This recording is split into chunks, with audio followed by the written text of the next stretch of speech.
Como adoçar o cafezinho de uma forma mais saudável, sem usar, por exemplo, aspartame? Hoje a gente tem algumas alternativas, nós temos ali, por exemplo, stevia, talmatina, temos o próprio xilitol, que é bastante famoso, tá bom? Existem outras estratégias também que fogem ali à questão dos adoçantes. Por que que ele tem gerado tanta preocupação? Começaram a identificar que poderiam haver riscos, né? E esses riscos, muito em virtude da presença de uma substância dentro do aspartame, que é o tal do metanol. É pra gente tirar de fato agora da nossa dieta? Legal, essa é uma pergunta muito boa, né? Já é a pergunta do milhão.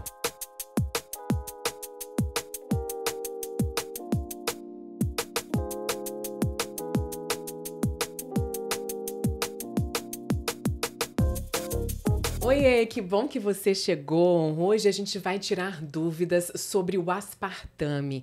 Vamos entender qual o real risco desse adoçante, que é um dos mais consumidos hoje em dia para a nossa saúde e que está presente em vários alimentos, produtos que às vezes a gente nem imagina.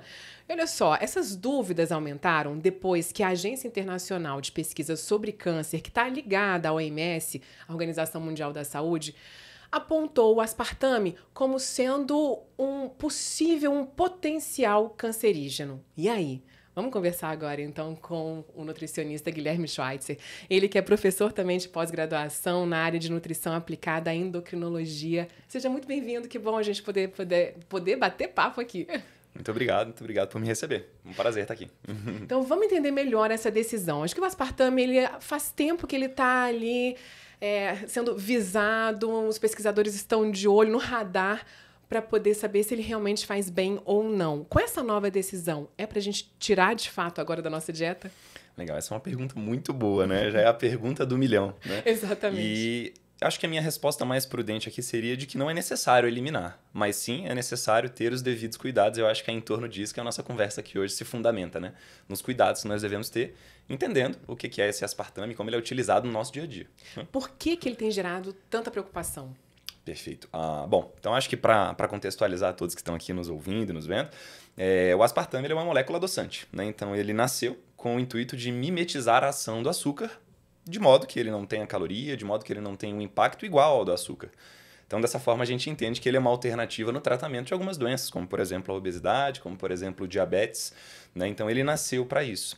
O grande problema é que os estudos foram se desenvolvendo, né? Eu falo brincando que cientista, ele adora provar as coisas, né? E tudo que aparece de novo deve ser testado, certo? Então, eles começaram a fazer testes em diferentes modelos, né? De repente em modelos ali de células humanas, depois eles avançaram para ratinhos em humanos e começaram a identificar que poderiam haver riscos, né? E esses riscos, muito em virtude da presença de uma substância dentro do aspartame, que é o tal do metanol, tá? A gente não precisa entrar muito nesse detalhe, eu acho que quem está vendo e ouvindo a gente nem quer saber muito disso, mas é em particular sobre ela e sobre o seu potencial efeito no nosso corpo, né? Então, surgiram. E agora com essa última pesquisa, ela não é conclusiva ainda. Exatamente, eu acho que o termo correto é esse mesmo, ela não é conclusiva, né? Porque a própria IARC, que é essa entidade, né, que estuda o câncer, que é vinculada ao OMS, como você muito bem falou, ela se presta a avaliar as evidências, né? E ela consegue mensurar o quão conclusivas ou não elas são, né? Então eles conseguiram olhar para o aspartame e ver que em diferentes hierarquias de estudos científicos ele ainda não tem conclusão. Então é exatamente isso que você falou. Agora, para o nosso dia a dia, que cuidados a gente deve ter? Né? O quanto a gente pode usar desse adoçante na nossa alimentação? Legal. Bom, eu, por ser nutricionista e estar num consultório quase que diariamente, isso é um mantra que eu defendo e falo para todos os meus pacientes que a nossa alimentação ela deve ser o mais natural possível, né? E partindo dessa premissa, a gente tem que usar a menor quantidade possível. Só que esse menor possível ele é muito individual, então pode ser que para mim, para o Guilherme, que já tem, vamos dizer assim, uma percepção do doce talvez um pouco diferente, talvez um pouco mais apurada, talvez eu não precise, talvez o doce do alimento já me supra, né? Mas pode ser que para a Mariazinha, que está começando esse processo agora, vinha de um consumo de açucarados muito grande, talvez isso seja um processo de transição e pode ser que para ela um consumo diário seja adequado. Mas sempre olhando para o horizonte e tentando falar assim, olha, vamos reduzir. Então é o quanto menos possível. Penso que é isso. Agora, ele está presente em vários alimentos já industrializados, mas a gente também costuma colocar, às vezes, no cafezinho, num suco para adoçar. e em produtos que às vezes a gente nem imagina, né? Onde que a gente consegue encontrar mais o aspartame? Exato. Bom, o aspartame está muito presente em alimentos que precisam do sabor doce, né? Então a indústria usa isso de maneira estratégica para poder realçar o sabor, né? A gente tem que entender que, poxa, o grande objetivo de uma indústria, querendo ou não, é vender os seus produtos. E ela não vende um produto que não é gostoso. Então o aspartame ele é usado estrategicamente para ressaltar o sabor doce, levando em conta que ele não tem calorias como o açúcar, tem muito pouco, né? Então ele é usado estrategicamente para isso. Então ele é utilizado em produtos doces de maneira geral, né? A gente pode pensar aí em produtos açucarados que eram originalmente açucarados, né? A gente usa eles. A gente pode pensar em refrigerantes, a gente pode pensar em diferentes balinhas, em diferentes gomas de mascar. E até mesmo fora de produtos, né, da alimentação. Se a gente for pensar, por exemplo, em pasta dental, também delas também tem. Exato. Quer dizer, a gente tem que estar olhando sempre ali, né, naquelas linhazinhas que às vezes a gente não consegue nem enxergar para saber a quantidade que tem. Conhecimento é poder, né? Eu acho que a gente tem que saber o que a gente está ingerindo. Isso é um negócio que eu recomendo para todos os meus pacientes. Leia a lista de ingredientes, veja o que adoça aquele alimento, né? E o quão mais natural possível, melhor. Acho que esse é o raciocínio. Tem alguma observação que a gente possa ficar mais atento? Assim, por exemplo, olha, um percentual até X%, passou disso, já está um pouco exagerado, que ajude a gente no dia a dia, na hora que a gente for comprar, então, e olhar ali nesses ingredientes para saber se a gente está comprando algo que vai ser mais saudável para a gente? Perfeito. A grande dica é essa mesmo, é a gente ler a lista de ingredientes, olhar o rótulo dos produtos e tentar encontrar aqueles que tem a menor lista possível, né? A gente sempre fala assim, poxa, olha para um pão. E esse pão ele vai ter, em alguns casos, uma lista infindável de ingredientes. E a gente sempre recomenda que quanto maior, pior, supostamente. Por quê? Porque tem muito aditivo, tem muito ingrediente. E geralmente lá para o final da lista vão estar os microelementos, né? Aqueles elementos que estão presentes, mas estão presentes em menor quantidade. O aspartame seria encaixado aí dentro desse setor, né, no finalzinho da lista. Então, a grande recomendação é você olhar para a lista, né, desses ingredientes, procurar aqueles produtos que têm a menor lista possível, se possível, algum que não tenha a presença de qualquer aditivo, que seja o mais natural possível, se tiver que seja uma lista pequena, tá? Mas vale dizer aquela máxima, né? A gente sempre fala que numa dieta, um dos nossos mantras é descasque mais e desembale menos. Então, partindo dessa premissa, o aspartame, dessa forma que nós conhecemos, ele não vai estar presente na nossa dieta habitual, levando em conta que é uma dieta mais natural. Não vai estar na fruta, né? Ou como é que é? Isso é uma pergunta maravilhosa, porque o aspartame, se a gente for parar para pensar, ele é composto por alguns aminoácidos e pelo metanol, né? Basicamente, a gente tem a fenilalanina, a gente tem o ácido aspartico e o metanol. São essas três moléculas que compõem o aspartame.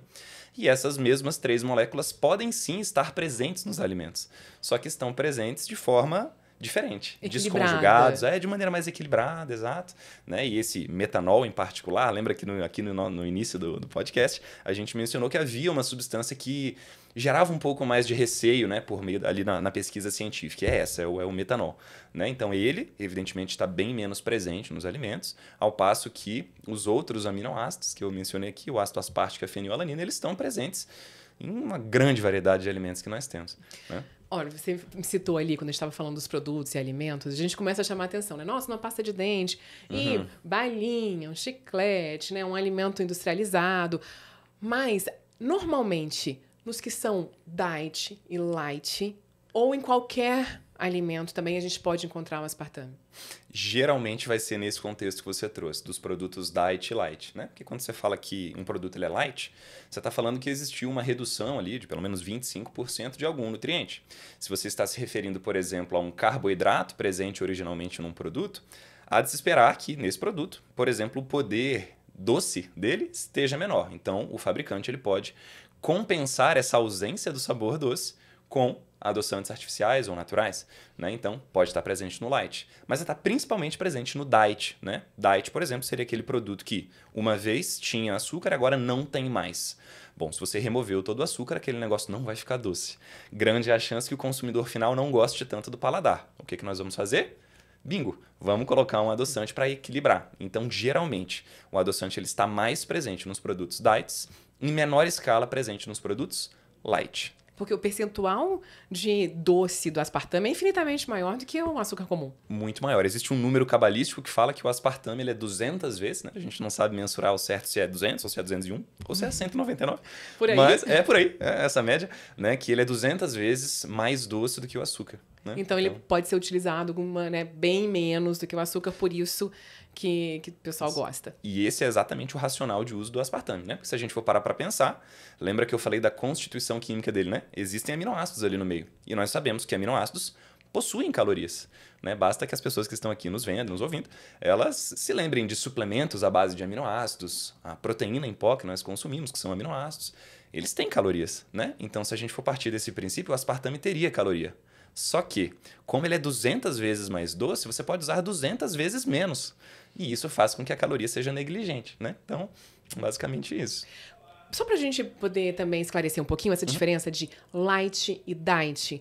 A diferença é em relação à quantidade de açúcar ou não? É mais que isso? Pode ser o açúcar, pode ser a gordura, tá bom? Então, um produto ele pode ser visto como light quando ele é menos calórico, né? Então, se você reduz a caloria daquele produto por meio de uma redução na gordura, ele também pode se encaixar nessa categorização, né? Então, não é só a questão do açúcar, é também a questão do açúcar. Isso. Quando a gente fala, então, enfim, do aspartame, existem outras formas também da gente adoçar que a gente pode tirar, então, o aspartame e colocar um outro adoçante no lugar que seja mais saudável? Com certeza, né? E eu acho que isso é um dos grandes desafios que nós temos no consultório. Porque sim, nós temos os adoçantes. Dentro dos adoçantes nós temos aqueles que são artificiais, aqueles que são naturais. E nós temos aquelas, por exemplo, frutas, nós temos outros elementos que não são adoçantes propriamente ditos, mas têm a capacidade adoçante. Então, por exemplo, a gente pode, numa vitamina, acrescentar e bater junto dos ingredientes uma tâmara. Uma tâmara ela tem um grande poder adocicante. Entretanto, não é um adoçante artificial. Se eu pego essa mesma vitamina, eu faço de repente um mousse de abacate para o meu paciente na dieta dele e bato junto uma banana bem madurinha, poxa, eu não estou usando um adoçante artificial, estou usando uma banana como poder edulcorante. Então, sim, eu acho que esse é o nosso grande desafio, é encaixar numa dieta saudável o sabor doce que o paciente gosta. Isso pode ser alcançado de diferentes formas. Né? Agora, normalmente, a pessoa ela não quer fazer isso porque ela não quer misturar sabores. Então, vamos supor, num cafezinho, né? O suco, às vezes, você pode ainda misturar algumas frutas, outras que são mais doces. Mas um cafezinho, por exemplo, como adoçar o cafezinho de uma forma mais saudável, sem usar, por exemplo, aspartame? Legal. Nossa, essa é uma pergunta muito boa, porque o café, eu sempre falo assim, olha, o café... Não adoça. Exato, né? Resumindo é isso. Mas o café, ele é originalmente um líquido de característica amarga. Então, se você procura um café, você está diante de um líquido amargo. Então, poxa, se adapte ao sabor original dele. Mas é lógico, né? Isso é o Guilherme sendo um pouco mais rígido, né? A gente pode ir gradualmente. Eu sempre falo que o ideal é que você adapte, né, as suas papilas gustativas a um sabor, a um limiar menor do doce. Isso é possível. É um exercício. No início é ruim, mas vai melhorando dia após dia. Né? Então, a gente pode sim fazer uso de alguns adoçantes. Eu, particularmente, indico aqueles de característica mais natural. Né? Hoje a gente tem algumas alternativas. Nós temos ali, por exemplo, estévia, talmatina. Temos o próprio xilitol, que é bastante famoso. Tá bom? Existem outras estratégias também que fogem ali a questão dos adoçantes, né? Então, por exemplo, há quem goste de pegar um tabletezinho de um chocolate um pouco mais amargo e derreter ali dentro daquele café, né? Poxa, é uma estratégia que dá para usar, dá uma leve adocicada ao componente como um todo, né? Então, são várias coisinhas que a gente pode fazer. Psicologicamente também ajuda, colocar um chocolatezinho ali. E combina, né? Combina, né? Sim, mas eu fiquei de olho na parte que você falou do amargo, do chocolate meio amargo, não pode ser ao leite. Pode ser ao leite, tá? Por favor, não entendam que o Guilherme é aquele cara super rígido, não, de modo algum. Pode ser. A gente sempre menciona o mais amargo porque ele tem mais cacau na composição e o cacau ele é visto como uma superfood hoje, né? Então ele é um super alimento, dado que tem propriedades nutricionais maravilhosas. Então, como nutricionista, eu acho que o meu viés é esse, então a gente sempre prioriza ele. Você deu alguns exemplos aí de substituições, né? Sim. O xilitol, o stevia, é isso. Isso. Eles são mais naturais. E por que hoje, então, não se utiliza mais esses do que o aspartame? Por questão de custo, gosto? Isso, exatamente. Né? Envolve muita coisa, né? Então, a questão do custo é evidente, né? Quando a gente pensa na indústria, eles estão sempre arranjando mecanismos de economizar. E repara que isso não é nenhum tipo de crítica nem nada, né? É uma empresa que tem que se sustentar. Então, por esse motivo, a gente entende que alternativas muitas vezes são mais dispendiosas. E isso, em última instância, vai repercutir no bolso do consumidor, né? Então, esse é um primeiro entrave. O segundo é a relação do paladar, né? Então, o aspartame ele acabou ganhando muito espaço porque, além da propriedade edulcorante, ele tem uma questão de ser mais neutro no paladar, né? Diferente, por exemplo, de uma estévia. A estévia ela tem uma característica de ter um amargor um pouco mais acentuado, e quem não gosta muito dessa sensação amarga ao paladar tende a repelir o stevia, né? Então, é uma característica. Então, é muito isso. É o custo a nível da indústria, que repercute no custo ao consumidor, é o sabor. Então, nem sempre aquela proposta que a gente fornece ao paciente, né? ao indivíduo, no fim das contas, ela vai ser bem aceita. E tudo isso tem que ser levado em conta, né? Todas essas questões. Agora, a gente está falando aqui desses adoçantes artificiais, mas eles ainda são mais saudáveis do que o açúcar comum? Olha, você está me fazendo muita pergunta boa hoje. bom, Acho que a gente né? poderia fazer o dobro do tempo do podcast de novo. Bom, então isso é um grande depende, né? Eu acho que tudo que eu respondo aqui tem um pouquinho, uma pitada de depende, né? E a questão do açúcar, né? Ela é um problema, visto que as pessoas consomem em excesso, em demasia. Mas mesmo esse açúcar, ele pode ser incorporado dentro de uma rotina, lógico, de maneira orquestrada, de maneira bem calculada, né? O fato de um indivíduo colocar um açúcar no seu cafezinho não é aquilo que vai prejudicar o contexto como um todo, desde que o restante esteja bem equilibrado, desde que no restante das opções esse açúcar não exista em grande quantidade, em desproporção. Então tá tudo bem colocar o açúcar ali de vez em quando, tá bom? Não... Agora, em questão de composição, o açúcar comum, ele não vem aí com esses problemas, por exemplo, que estão sendo identificados no aspartame. Excelente, né? Essa questão que eu trouxe em particular, não. Mas nós temos alguns estudos, inclusive estudos que foram avaliados pela IARC, que foram, né, avaliados pelas grandes entidades, que fazem a comparação. Bom, vamos fornecer aos indivíduos bebidas açucaradas e vamos fornecer aos indivíduos bebidas com adoçantes. E é possível observar desfechos desfavoráveis nos dois contextos. Então, aquela pessoa que exagera no consumo de uma bebida com adoçantes artificiais, aquilo pode ter uma associação com problemas de saúde. Mas o indivíduo que exagera no consumo de bebidas açucaradas, também, né? Então veja que é tudo questão de quantidade, de proporção diante do todo. Quando a gente fala do equilíbrio, né, que é fundamental. Equilíbrio é fundamental, exato. Agora, a gente também falou em algumas comparações, né, quando a gente fala do que é tolerável, também para dar um pouquinho mais de tranquilidade, essa questão do aspartame, dá pra gente comparar, assim, o que seria, assim, até a quantidade que seria possível por dia, dentro dessa pesquisa ainda inconclusiva, do que seria viável? Perfeito, ó. Por volta de 1976, pelo que me recordo, é 76 ou é 71, ou seja, uma data que já se passou há algum tempo, houve uma primeira deliberação do que seria seguro do aspartame, né? E chegou-se a um número que é veiculado até hoje, que fala-se até hoje, ou seja, eu suponho que ele precisa de uma atualização, né? Mas que é um valor que é de 40 miligramas por quilo de peso por dia no consumo do aspartame. E aí eles sempre acabam comparando isso a um indivíduo de peso normal, aspas, tá?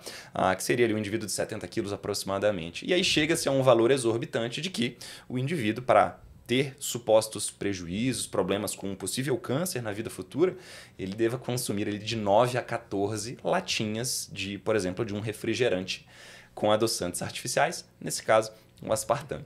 Então é muita coisa, né? Mas quando a gente vê isso, a gente fala, nossa, então assim, não existe risco, né? Porque quem é que vai tomar isso tudo num dia só? Mas eu acho que aí serve como alerta, porque assim, primeiro, não é conclusivo, então isso quer dizer que, como você falou também, esse número aí já é bem antigo, pode ser que ele precise se atualizar. Uhum. E em relação, se já tem alguma dúvida, né? É importante que as pessoas tenham atenção. E claro que ninguém vai tomar, eu acho, né, 14 latinhas de refrigerante, esperamos que não, por dia, mas também vem aquele acúmulo, porque às vezes não está tomando só o refrigerante, mas coloca no café e toma, e chupa um chiclete, masca um chiclete, e tudo isso vai se acumulando também. Com certeza. A gente tem que levar em conta o consumo acumulado de todas as coisas, né? De vez em quando a gente filtra só no refrigerante, mas a pessoa está se expondo ao aspartame de múltiplas outras formas, né? Então, sim, a gente tem que levar isso em conta. E outro ponto que você trouxe, que a palavra-chave é inconclusivo, né? Então, a gente pode levar esse inconclusivo tanto para para propor que um consumo pequeno, programado, ele não vai fazer mal, mas a gente também pode usar esse inconclusivo para avaliar que, poxa, se não tem uma conclusão certa, por que eu vou arriscar um consumo exagerado? Sendo que a própria literatura científica ainda não consegue dizer se, né, se vai ser bom, se vai ser ruim, se vai ser perigoso, se não vai. Então eu sempre falo, né, como profissional de saúde, na dúvida se uma substância faz mal ou não, eu prefiro evitar o seu excesso. Né? Então, até porque, e essa pesquisa, as pesquisas que já foram feitas até agora, já foram em humanos também? Sim, nós temos grandes... Na verdade, nós temos toda a hierarquia de estudos, né? Tanto os estudos em células para provar mecanismos, né? Nós chamamos esses estudos de estudos mecanicistas. Temos também os estudos em modelos animais para provar como é que aquilo se transpõe para um modelo vivo.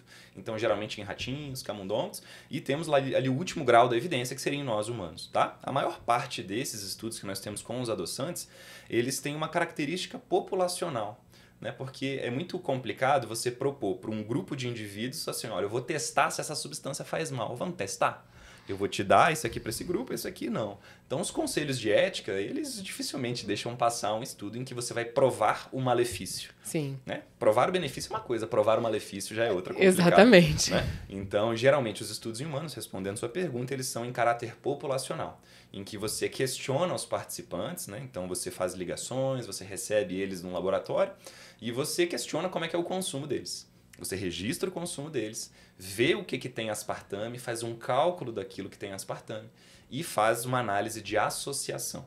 Então você associa consumos maiores com desfechos negativos. Um que saiu, por exemplo, que foi muito relevante nessas últimas pesquisas do aspartame foi em relação a câncer no fígado, né? Que foram uma das principais conclusões que foram traçadas. Né? Então... E quando fala em não ser conclusivo ainda, o que falta para ter certeza de que realmente não é saudável? Um número maior de evidências em toda a escala de hierarquia dos estudos, aquelas que eu falei, célula, ratinho, humano. Né? Então a gente precisa de mais volume, a gente precisa de mais estudo para, de fato, nos encaminhar para uma conclusão da falta. Bom, a gente não pode dizer que assim, né? Eu acho que volta e meia sempre tem aquele vilão da vez, né? O aspartame agora está em alta em relação a isso. Precisa ainda de uma conclusão, mas já tem indícios aí que fazem a gente repensar no consumo, na nossa alimentação, na nossa rotina. Então, eu acho que, de qualquer forma, já fica aí esse alerta para que as pessoas tenham essa atenção? Com certeza, Vivi. Fica o alerta, só que sabe o que é mais interessante de tudo? Esse alerta ele já existia. Né? O aspartame ele já estava sob o radar dessas entidades, da OMS, desde 2016, quando foi a última reunião desse conselho, da IARC e dos experts da FAO e da OMS. Né? Então, essa reunião que aconteceu e que houve essa deliberação, essa proposta, ela já havia acontecido anteriormente em várias outras ocasiões e o aspartame ele já tinha esse ponto de exclamação. Então, em tese, nada mudou, né? A gente já tem estudos do aspartame desde 1970, 1960 e pouquinho, algo assim, né? Então, na verdade, isso ganhou mídia, isso acabou ganhando espaço, muitas pessoas ficaram preocupadas, mas aquilo que nós entendíamos há 10 anos atrás e aquilo que nós entendemos hoje, pouco mudou. Talvez avançamos um pouco nos estudos, mas o entendimento disso numa prática de consultório, num dia a dia de alimentação, permanece muito semelhante. E o que a gente pode deixar de mensagem para quem está aqui acompanhando a gente, para que tenha esse estímulo para ter uma alimentação aí mais controlada, mais saudável, sem perder, né, o sabor? Isso. Bom, primeiro é que você não se assuste com essa informação. Eu acho que toda informação nova, ela acaba gerando um pouco de desconforto, né? E eu percebo que muitas pessoas, ao olharem essa notícia de maneira meio desavisada, sem se aprofundar um pouquinho, começaram a pensar, ai meu Deus, então se eu estou consumindo isso, minha sentença já está feita, né? Então é melhor eu parar agora. Sim. E não é bem assim, né? Eu acho que você tem que estruturar a sua alimentação. Existe uma pesquisadora, pelo que me recordo, o nome dela é Bianca Walker, que ela é uma das que defende que a gente não precisa ter esse grande frenesi com o aspartame. Uma das coisas que ela fala é que muitos dos estudos que provam, por exemplo, tumores e formações cancerosas em animais, fornece o aspartame em contexto isolado, ou seja, você meio que injeta aquele negócio no ratinho ali, né? E quando a gente pensa na nossa alimentação, esse aspartame ele está junto de um contexto alimentar. E esse contexto alimentar ele pode ser bom e pode ser ruim, né? Então é muito diferente eu falar que você está colocando aspartame numa refeição em que você está comendo fast food, mas eu tá falando que você tá colocando gotinhas de aspartame, por exemplo, num mousse de abacate feito com banana, uma proteína em pó, um cacau. Poxa, é outro contexto. Então, algo que ela defende é isso. Poxa, o que o ser humano recebe está junto da alimentação, está em meio da alimentação. E essa alimentação, ela pode ser boa, ela pode ser ruim, ela pode ser moderada. Então, vai muito do contexto, né? A gente não precisa ficar assustado. É importante que você saiba o que você está comendo, né? Preferencialmente, se possível, né? Tenha acompanhamento de um profissional para poder te instruir em relação ao que seria um consumo adequado para você. Porque pode ser que o seu consumo seja um pouco diferente do meu, que seja diferente do da Mariazinha, que a gente citou anteriormente, né? É porque, na verdade, assim, não adianta você também tirar o aspartame da sua dieta, da sua alimentação, mas tá ali no fast food, comendo super mal. Então, afinal de contas, acho que tudo tem que caminhar junto, né? Exatamente. Não adianta adotar uma medida de proteção de um lado e outras medidas de vulnerabilidade vêm junto, né? Então, não. Então, a gente tem que entender o todo. Guilherme, super obrigada, viu, por esse bate-papo super descontraído, didático. Eu espero que a gente tenha contribuído aí para quem está acompanhando a gente. Assim esperamos. Eu agradeço por me receber, foi um prazer enorme. Conta comigo, espero que o pessoal tenha gostado. E já fica um convite para um próximo bate-papo. Corre o risco de eu aceitar. Hein? Vamos combinar. E vocês, espero que tenham gostado também, que a gente possa ter contribuído para você ter uma vida mais saudável, mais feliz. Um beijo, até a próxima.